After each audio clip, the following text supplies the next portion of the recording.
대한민국 정치의 새로운 100년을 준비한다. 21세기형 국회 싱크탱크 정치연구소 천엔장. 국민의힘에 보내는 특급 쪽집게 정치 컨설팅입니다. 먼저 정치는 삶이다. 엑스파일이다. 장성철 대구 가톨릭대 특임교수 어서 오세요. 네, 안녕하세요. 장성철입니다. 정치는 엑스파일이죠. 네. 정치는 감동이다. 정치는 자유다. 국민의힘 순천갑 당협위원장 천하람 변호사 어서 오세요. 예, 순천의 천하람입니다. 네, 천회장 드디어 두 분 만나셨습니다. 네. 자, 국민의힘 정치 컨설턴트로 누가 가장 적합한가, 누가 이렇게 심도 있게 또 양심에 따라서 제대로 전곡을 찔러줄까 했는데 두 분이 꼽혔습니다. 네, 잘 좀 부탁드리겠습니다. 아유, 심상치가 않아요, 근데. 네. 왜요? 섭외한 게 심상치가 않은 거예요. 둘이 좋아 지금. 천엔장. 아니, 저를 당해서 더 미움받게 하려고 일부러 아니요. 예. 쓴 말은 계속 해야 돼요. 네, 쓴 말은. 네. 알겠습니다. 지금 새 정부 윤석열 정부 출범했습니다. 그래서 새 바람, 새 기운이 지금 두 분한테도 이렇게 오고 있습니까? 저는 뭐 전혀 아직 느끼지는 못하고 있는데 가는 방송마다 네. 자리를 좀 바꿔주셨더라고요. 그렇지. 여당 자리, 야당 자리. 이렇게. 먼저 부르고. 예, 뭐 그 정도. 네. 저는 뭐 살아있는 것만 해도 다행으로 생각해라. 지금 그런 얘기를 그렇죠. 많이 하고 있어요. 그래요? 천 변호사도 저한테 그런 얘기 많이 하고. 네. 맞아요. 사실은 어제 뭐 국회의사당 지하에 이제 뭐 드럼통 같은 데 들어가 있으셔도 전혀 이상하지 않은. 드럼통이라뇨. 네. 그러게요. 자, 오늘 정부가 출범했는데 정부 이거는 좀 해야 된다. 이것부터 해야 된다. 이거 바라는 바 있으면 먼저. 저는 과거를 잊어라라고 말씀드리고 싶습니다. 네. 윤석열 대통령께서는 검사로 생활을 계속 해오셨고 검찰총장이었잖아요. 네. 그 생활 속에서 성공하셔가지고 후보도 되고 대통령까지 됐어요. 네. 근데 그때는 정치가 아니었잖아요. 그렇죠. 검사였죠. 지금은 상대가 있는 정치잖아요. 네. 밀어붙여 이렇게 해서는 대통령직을 수행할 수가 없습니다. 과거의 검찰총장으로서의 그런 기억들은 좀 잊으시라. 네. 그리고 대화, 네. 타협, 소통 이것이 바로 정치의 기본이다. 네. 그리고 잊으시는 김에 엑스파일도 있잖아. 잊어라. 이렇게 말씀드립니다. 천하람. 너무 또 진지하게 말씀해 주셔가지고 네. 일단 제일 중요한 거는 앞으로는 엑스파일이 나올 만한 일을 하면 안 된다. 네. 엑스파일 생성을 애초에 이제 차단해야 된다. 패널 좀 바꿔주세요. 라는 말씀. 이제 시작한 지 1분 됐어요. 그다음에 저도 하나만 말씀드리면 우리가 무조건 민주당보다 더 낫다는 생각을 버려야 된다. 저는 민주당이 생각보다 빠르게 몰락이라면 몰락했던 이유가 약간 선민의식? 우리가 최소한 국민의힘보다는 낫지. 이것 때문이라고 생각하는데 최근에 이제 뭐 짤짤이 듀오 같은 이제 민주당에 계시는 분들 보면 그런 생각이 들 수 있어요. 우리가 민주당 분들보다 낫지 이런 생각이 들 수 있는데 그런 생각은 좀 하지 말았으면 좋겠다. 네. 생각됩니다. 그럼요. 지금 국민의힘 쪽 사람들이 민주당의 수준이 국민보다 한참 낮고 비교할 수도 없다 이런 얘기를 하기는 했어요. 자, 근데 제가 청문회 보면서 생각한 건 있어요. 예? 좀 민주당 의원분들 공부하셔야 된다는 생각은 들었어요. 네. 준비가 너무 부족하고 공부를 안 하세요. 그러니까 그분들은 항상 이제 지금까지 예를 들면 2020년도 총선 이후에 예. 계속 정치와 어떠한 의정활동을 뭘 했냐면 우리는 조국을 지키겠습니다. 우리는 개혁하겠습니다. 이것만 얘기했거든요. 예. 진짜 국회의원으로서 제대로 된 의정활동, 법률 공부 안 하신 것 같아요. 그냥 구호만 외치셨어요. 구호만. 숨어서 열심히 하신 분들 계실 텐데 또 그래요? 그런 분들은 조명을 못 받으니까 네. 그런 것 같습니다. 아무튼 법사위에서 한동훈 후보자 인사청문회가 있었는데 그때 민주당이 실망했다고 하는 분들도 있습니다. 그런데 한동훈 후보자가 자료를 안 내서 청문회를 할 수도 없었다 이렇게 또 민주당에서는 얘기합니다. 전 전임 법무부 장관, 추미애 법무부 장관 같은 경우에는 자료 제출 0건, 증인 채택 0건이었습니다. 그래요? 네. 그럼에도 민주당은 계속 청문회를 계속 했었고, 그냥 합시다. 뭐가 문제입니까? 이런 식으로 했잖아요. 아니 그리고 이게 자료 제출 문제가 아닌 게요.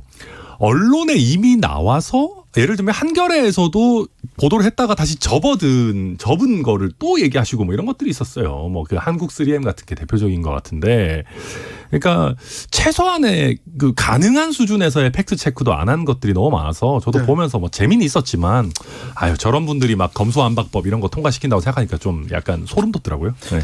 오늘 윤석열 대통령 첫 출근이 있었습니다. 대통령이 자택에서 집무실까지 출근한다. 이거 역사에 없던 일인데 어떻게 보셨습니까? 저는 되게 흥미롭고 좀 좋게 봤어요. 네. 김건희 여사가 이제 반려견을 네. 데리고 나와서 배웅까지 하고 예. 그 반려견이 아빠 가지마 나도 같이 갈래 하면서 승용차에 같이 타고 아빠 그런 가지 모습. 말라고 그랬어? 그런 거죠. 요새 같이 MSG가 가자는 너무 많이 들어가시는 거 그랬어요? 아닙니까 지금? 예. 그러고 나서 이제 8분 만에 이제 집무실까지 간 거 아니겠습니까? 처음 보는 모습이었다. 그래서 참 이게 국민과 소통하는 대통령의 첫 출발치고는 괜찮았다. 왜냐하면 집무실 1층에 기자들하고 또 얘기하고. 네, 기자들과 이렇게 소통하는 모습. 이건 처음 보는 일이거든요. 예. 과거 정권에 정말 이런 적이 없었습니다. 그래서 앞으로 이렇게 기자들을 격의 없이 계획 없이 만나는 모습은 자주 보이시고 기자들의 돌발 질문에도 가감없이 얘기해 주셔라. 그게 새로운 시대의 대통령에 대한 국민적 기대다라고 말씀드립니다. 그게 꼭 도움이 될까요? 얘기하는 사람도 있는데. 본인한테는 도움이 안 되더라도 기자들과 국민들은 상당히 궁금해하는 것들을 가감없이 물어볼 수 있잖아요. 네, 저는 일단 출퇴근이 저는 6.1 지방선거의 최고의 악재가 될 수도 있지 않을까 걱정을 많이 했어요. 진짜로 막 차 막히고 막 거기서 막 직장 늦고 막 학교 가야 되는 학생 울고 막 이러면은 야 이거 진짜 어떡하나. 근데 예. 대통령은 빨리 가는데 다른 사람들은 그러니까요. 기다리잖아요. 아니, 그래서 저도 이게 큰 문제가 생기면 어떡하나 했는데 다행히 오늘 보도를 보니까 기자들도 이걸 계속 주시를 했나 봐요. 네. 원래 이제 뭐 내비게이션에 찍어봤던 시간과 별로 차이가 없었다라는 네. 것도 나오고 이제 전체 대통령이 걸린 시간은 뭐 8분 뭐 10몇 분 이렇게 나오는데 각 구간별로 교통 통제가 이루어진 거는 보통 뭐 1분 남짓 이제 네. 구간별로는 그렇다 보니까 전체 교통 흐름에 크게 문제를 주지는 않았다라고 나와서 저는 굉장히 다행이라고 생각하고요. 경찰도 또 경호실도 굉장히 신경을 쓴 것 같아요. 그렇게 해야죠. 네. 국민들에게 불편 주면 안 돼요. 그리고 더 중요한 거는 방금 장 교수님 잘 지적하셨는데 두 가지죠. 입구에서 기자분들이 쳐놓은 바리케이트를 매일 지나가야 된다는 거. 두 번째로는 대통령 전용 엘리베이터가 없으니까 없어요? 거기까지도 기자분들이 따라올 수 있다는 거 두 가지인데 옛날에 저희 당이 한창 망해갈 때 저희가 그런 얘기를 했었어요. 조선일보 기자 얘기라도 좀 들어라. 그러니까 너무 기자분들과 벽을 쌓고 지내는 거 아니냐라는 얘기를 했었는데 말씀하신 것처럼 윤 대통령은 매일매일 좀 피곤할지 모르겠지만 정권을 위해서는 아주 좋은 일이죠. 맞습니다. 네. 청와대 개방도 또 호재로 지금 작용하고 있다. 이렇게 국민의힘에서는 보고 있죠? 그러니까 가신 분들이 야 이거 장난이 아니네 굉장하다 이런 좋은 거 진작 개방하지라는 목소리가 더 큰 것 같습니다. 정말 잘된 일인 것 같아요. 많은 국민들이 이제 청와대를 내 집 앞에 정원처럼 휴양소처럼 그렇게 이용을 했으면 좋겠다라는 생각이 듭니다. 윤석열 정부 들어서자마자 교수님 네. 왜 이렇게 호의적이세요? 근데 청와대 개방한 거를 어떻게 트집 아니, 잡아가지고 다른 어떻게 것도. 할 수가 없는데. 자, 천 변호사. 네. 이거는 진짜 뭐 오늘 다루는 주제들은 우리가 다 네. 칭찬해 줄 만한 것들이니까. 네. 예. 그러니까 우리가 청와대 개방을 할 때 뭐 엄청난 혼란이 생길 거다 아니면은 뭐 삼청동에 계시는 상인들도 오히려 반대한다 막 얘기가 많았는데 막상 해보니까 또 너무 좋고 또 삼청동에서도 상인들도 방문객들이 많아지니까 네. 좋아하시는 것 같더라고요. 뭐 저도 언제 한번 놀러 가보려고. 그렇죠. 문재인 대통령께서도 저도 개방이라든지 아니면은 청남대 네. 이런 개방 다 하셨잖아요. 예, 예. 청남대는 뭐 예전에 했죠. 예전에 했었나? 예. 다시 뭐 했다가 다시 뭐 한 것 같은데 안에 내부까지 당으로 문재인 대통령 때라고 하던데요. 이번에도 빨리 안에 내부까지 좀 볼 수 있었으면 좋겠다라는 생각이 듭니다. 자, 어제 취임식에서는 어떤 장면이 이렇게 인상적이었습니까, 교수님? 오늘 다 좋은 얘기 할 수밖에 없어요 보니까. 다 좋았어요? 그러니까 저는 두 가지가 되게 인상적이었는데 하나는 이제 무지개 뜬 거 이거는 좋은 징조가 아니냐. 무지개 뜬 걸로 좋은 징조 그러면은 아니 우기 뭐 장마철에는 계속 지금 상서로운 징조가 있는 아니 그래도 거예요. 어제같이 화창한 날씨에 무지개가 뜰 수 있는 상황이 아니었던 것 같은데 무지개 뜬 거는 좋은 징조다. 네. 뭐 안 뜬 것보다 훨씬 낫잖아요. 네. 그리고 탄핵으로 얽혀 있는 전현직 대통령들이 한 자리에 모여서 인사 나눈 것 상당히 인상적이었습니다. 이러니까 우리가 무속 논란 이런 게 뭔가 더 좀 나오는 거 아니에요? 뭐 무지개 뭐 이런 얘기를 하십니까 지금? 근데 아무튼 원래 많이 했었어요. 그래요? 옛날에 영국 방문했을 때 예. 박근혜 전 대통령 영국 방문했을 때 어떤 기자가 갑자기 대통령이 차에서 내리자 햇빛이 쨍쨍 젖가지고 그런 기사 많이 썼잖아요. 형광등 100개를 킨 것 그렇죠. 같은 그런 거. 그런 거 좀 과거에 하지 많이. 맙시다 이제 네네. 진짜. 그런 거 별로 좋아하지도 않을 텐데. 그럼요. 네.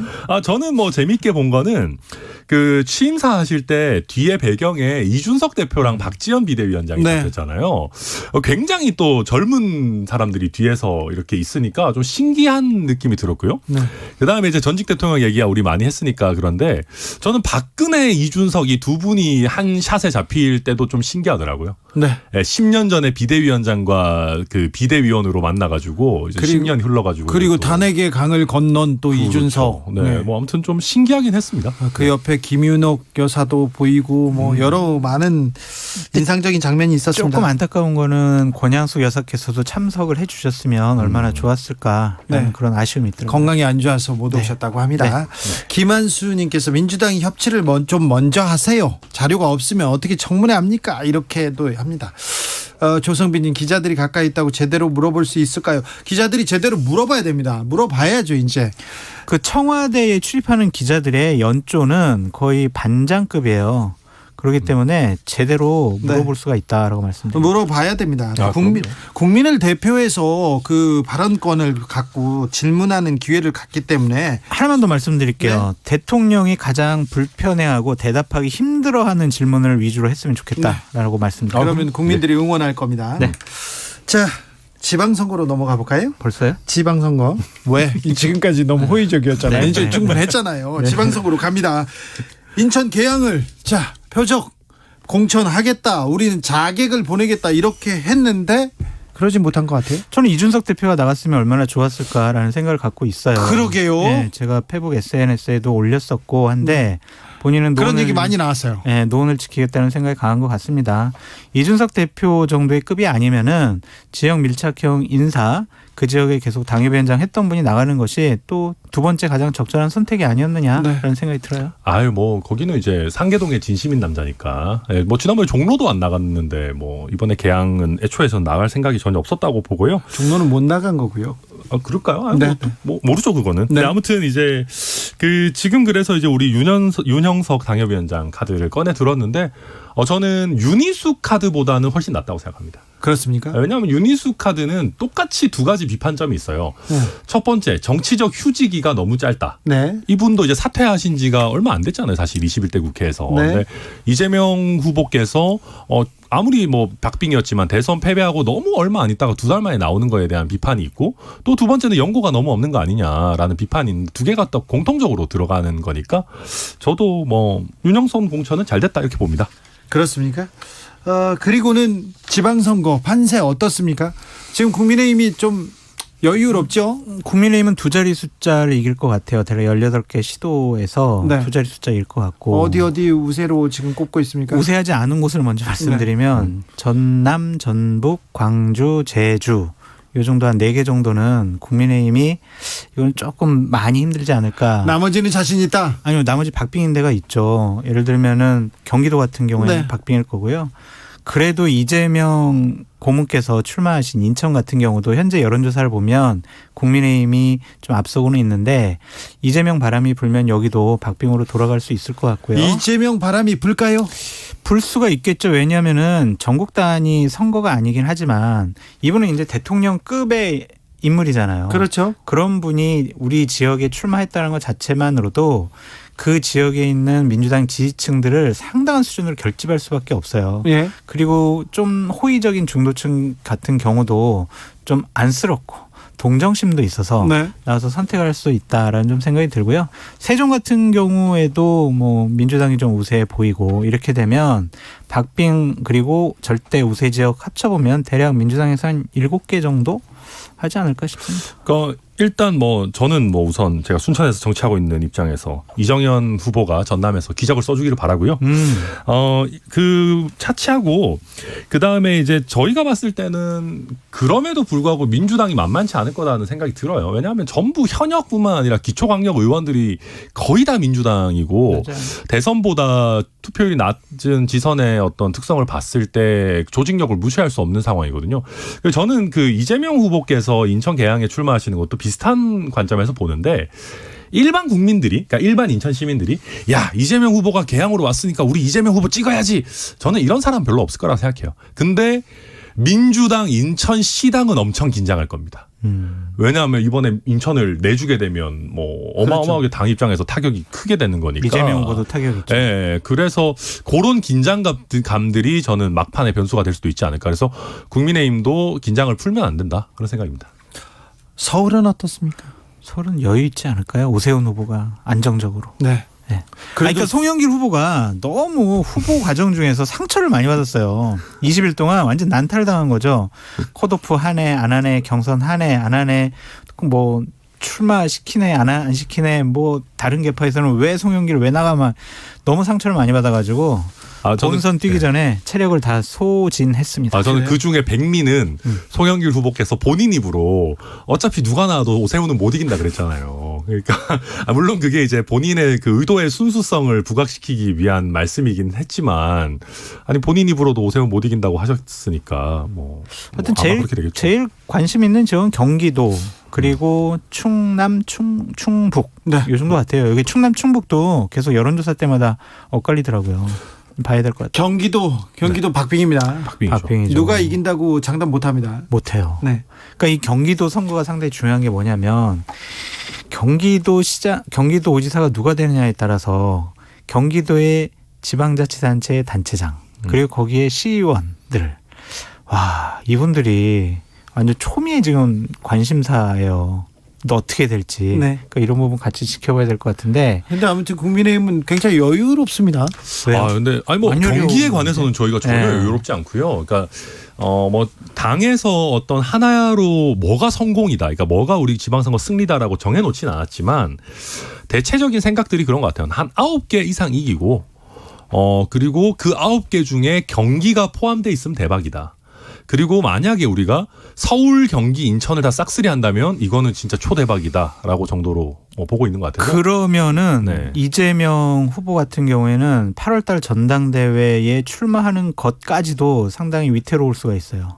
본인이 기본적으로 인천에 나가고 전국 단위 선거의 선대위원장을 하시잖아요. 그러면서 과반수 이상의 우리가 승리를 얻어오겠다라고 본인이 공언을 하셨어요. 그런데 경기도지사였는데 경기도죠, 인천 출마했는데 인천죠.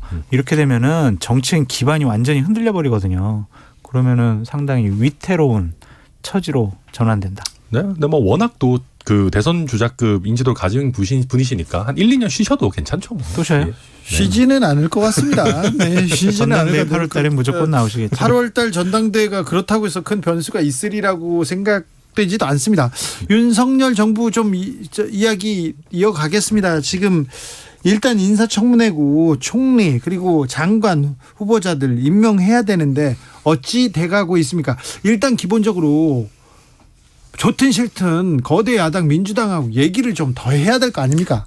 당연히 얘기를 해야죠. 그것이 바로 협치고 소통이고 통합이라고 좀 생각이 듭니다. 가장 이번에 뭐 장관 임명에 대해서 키포인트는 저는 정호영 보건복지부 장관 같아요.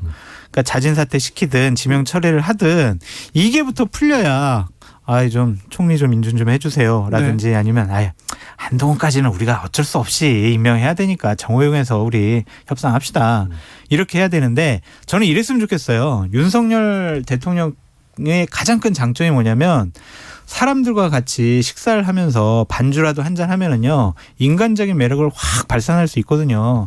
아직까지 야당 지도부 만나지 않았습니다. 오늘이라도 권성동 원내대표가 박홍근 원내대표 손잡고 대통령님 좀 저녁 좀 한번 사주십시오 라고 해서 여야 원내대표 지도부가 대통령과 좀 만나서 허심탄회하게 얘기 좀 해봤으면 좋겠어요. 그러면은 민주당도 국정에 발목을 잡는다라는 프레임으로부터 벗어날 수 있는 좋은 명분을 가질 수 있다. 맞아요. 그리고 그렇게 만나가지고 서로 웃는 거 가지고 너무 비난 안 했으면 좋겠어요. 윤호중.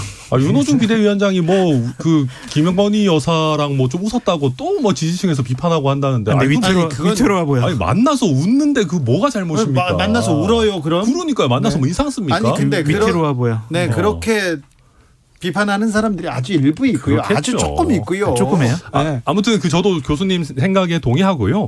한동훈 카드는 이번에 한동훈 후보자가 그 뭐 청문회도 꽤 잘했기 때문에 뭐 어느 정도 뭐 할 수 있죠. 갈 수 있는데 민주당에서 곧 지금 한덕수 총리 국민의힘에서는 그러니까 한동훈은 뭐 하자도 없고 인사청문회도 잘 끝났다 이렇게 보는 거죠. 하자는 있는데 그것이 저 사람은 장관이 되면 안 돼라고 낙인 찍을 결정적이진 만큼은 않다. 아니다. 네, 아무튼 그렇다 보니까 이제 민주당에서 곧 한덕수 총리 인준 관련해서 의총한다고 하지 않습니까? 네. 저는 그래서 뭐 우리가 선제적으로 정호영 사퇴를 시키면서 민주당 의총에서 전향적인 태도 변화를 일으키는 어떤 그런 기브앤테이크도 한번 생각해 볼 수 있지 않나 생각합니다. 근데 정호영 장관 후보자 한 명 정도 희생시키고 나머지 다 통과된다. 그런데 한덕수 총리도 그렇고 다른 후보자들 과거의 장관들, 과거의 총리 후보자들 이렇게 같은 잣대로 보면 결격 사유 있다 이렇게 민주당에서는 5명은 안 된다 이렇게 얘기하지 않습니까? 결격 사유 물론 있죠. 네. 당연하죠. 과거의 야당이었던 국민의힘의 잣대로 하면 이분들 다 총리나 장관 되면 안 돼요. 예. 역설적으로 네. 과거의 민주당 여당의 잣대로 보면 이분들은 아무 문제가 없는 사람들이에요. 민주당이 잣대로요? 예. 민주당 같은 경우에는 예를 들면은 국민의힘이 반대하는 장관 후보자들 34명 다 그냥 청문회 보고서 없이 그 통과시켰잖아요. 당시에는 국민의힘이 일단 무조건 반대했어요. 청문회 그렇지 않아요. 그 인사청문회 보고서 잘 채택해주지 않고 어쩔 수 없이 그래도 강행한 것도 있잖아요. 그런 부분도 있는데 네. 대부분 같은 경우에 의혹이 나와도 민주당은 이게 뭐가 문제냐고 그런 식으로 국민의힘을 압박하지 않았습니까? 서로 저는 이랬으면 좋겠어요. 네. 입장 바꿔 생각을 해봐라 네. 라고 말씀드립니다. 정확한 말씀입니다. 그래서 한 명 정도 정호영 후보자 말고는 다른 분은 괜찮다고요? 그러니까 주앵커님 예를 들면 이럴 수가 있어요. 이게 2기 정부 출범이라든지 아니면 네. 3기 정부 출범이라든지 이런 거면은 몇 명의 낙마자가 더 나올 수가 있는데 지금은 첫 출범하는 그러한 총리랑 장관 후보자들이잖아요. 네. 잘못하면 지방선거 전에 자꾸 이렇게 문제 삼고 우리 안 해줄 거야 이런 식으로 하면 발목 잡기 프레임 때문에 민주당 지방선거 때만 어렵습니다. 맞아요. 그리고 한덕수 총리 같은 경우에 뭐 나머지 장관들과 변론으로 이제 총리는 국회 인준이 있어야 되니까. 그렇죠. 근데 사실 한덕수 총리가 객관적으로 봐도 협치 카드거든요. 네. 그러니까 쉽게 얘기해서 이 사람은 선거 공신이 아니에요. 내가 대통령이면 선거 이기고 나면 온갖 선거에서 공점 있다고 하는 사람들이 와가지고 총리 시켜달라고 난리를 치는데 그거 다 제끼고 그래도 협치 카드를 꺼내든 건데 아마 민주당에서 제 생각에 본회의 표결을 꺼리는 이유가 한덕수에 대해서 본회의 표결까지 가면 노무현 정부에서 총리까지 한 분에 대해서 아마 반대 버튼을 누르기가 쉽지 않을 거예요. 그래서 또 한 가지 얘기하자면 한덕수에 대해서 만약에 반대까지 한다. 그럼 다음번 총리 후보자에 대해서는 반대 못할 겁니다. 그러면 윤석열 후보 윤석열 당선인 대통령이구나. 윤석열 대통령 입장에서는 국민의힘 출신 정치인 이런 장관 총리 카드 꺼내버릴 수도 있는 거예요. 네. 자, 그러면 윤석열 대통령이죠? 네. 윤 대통령은 그러면 이래도 저래도 별로 뭐 손해볼 게 없고 결국은 민주당이 부담을 갖게 될 거라고는 보시는 건가요? 아니 그렇진 않죠. 그러니까 정호영 후보자 같은 경우가 대표적인 경우인데 제가 장 교수님 뭐 비슷한 얘기 많이 하시지만 아니 우리가 검수완박을 그렇게 비판할 때 검수완박을 급하게 추진하는 거에 대한 국민들의 반발이 매우 높다. 민심을 들어야 된다 이런 얘기 많이 하지 않았습니까? 정호영 후보자도 똑같은 거 아니에요. 반대하는 민심이 그렇게 높은데 우리가 항상 국민 민심 얘기하면서 저 민심은 듣고 이 민심은 안 듣겠다라고 할 수 없죠. 그리고 뭐 이준석 대표나 권성동 원내대표가 이분은 아닌 것 같아요. X표 쳐가지고 윤석열 대통령한테 얘기했잖아요. 역시 X파일이라서 또 X표를 또 치신다고. X 좋아해요. 과거를 잊어주세요. 그러니까 이러한 당의 건의도 받아들여야 돼요. 왜냐하면 대통령께서는 선거 안 치르지만 당은 앞으로 계속 선거 치러야 되거든요. 예. 자, 이렇게 그러면 윤 대통령이 약속한 게 있습니다. 선거 때 공약도 많이 냈고요. 근데 어떤 공약은 좀 철회하는 게 후퇴하는 게 국민한테 국가에 도움이 되는 것도 있어요. 분명히. 그렇잖아요. 그게 후퇴가 결국 실패가 아니고 어찌 보면 그게 능력이고 유연함을 보여주는 것도 있는데 자 그러면 어떤 공약 어떤 약속은 조금 지키지 말아라 그런 것도 있지 않습니까? 저는 재정이 많이 들어가는 약속들은 조금 국민들께 자세하게 설명을 드려서 설명이 먼저죠. 한꺼번에 뭐 약속을 파기하지 않으셔도 좀 시일에 걸쳐서 우리가 좀 장기적으로 하겠다라고 솔직한 고백이 필요하다라는 생각이 들어요. 예를 들면 110대 과제 같은 경우에 그냥 시민단체에서 분석을 해보니까 5년 동안 209조가 더 들어간다라고 하잖아요. 이거는 되게 제한적으로 잡은 거거든요. 축소해서 잡은 거기 때문에 얼마가 더 들어갈지 몰라요.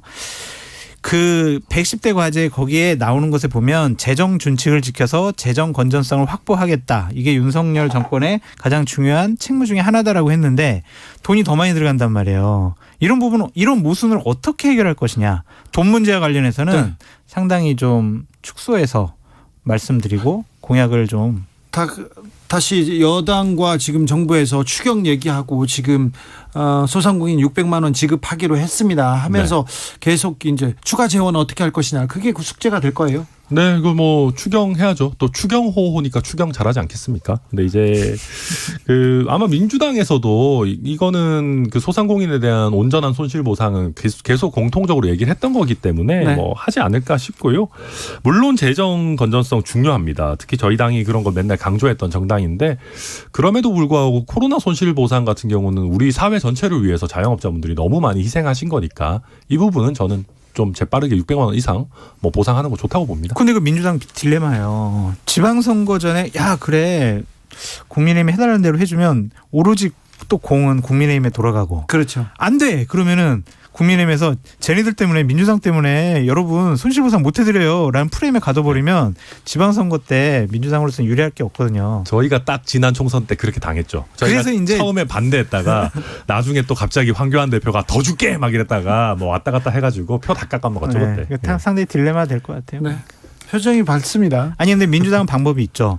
600만 원 가지고 부족하다. 더 1000만 원 드리자. 아이, 근데 좀 진짜 무슨 우리가 나라 돈 가지고 도박하고 서로 막 더 콜 막 레이즈 이러는 것도 아니고. 아니 좀, 그렇다고요. 예, 알겠습니다. 네, 콜 레이스 부적절했습니다. 아, 죄송합니다. 네, 사과드리겠습니다. 민주당한테도 마지막으로 한 조언 하나 부탁드리겠습니다. 이번 지방선거 발목 그만 잡으셨으면 좋겠어요. 발목 잡는다고요? 네. 누가요?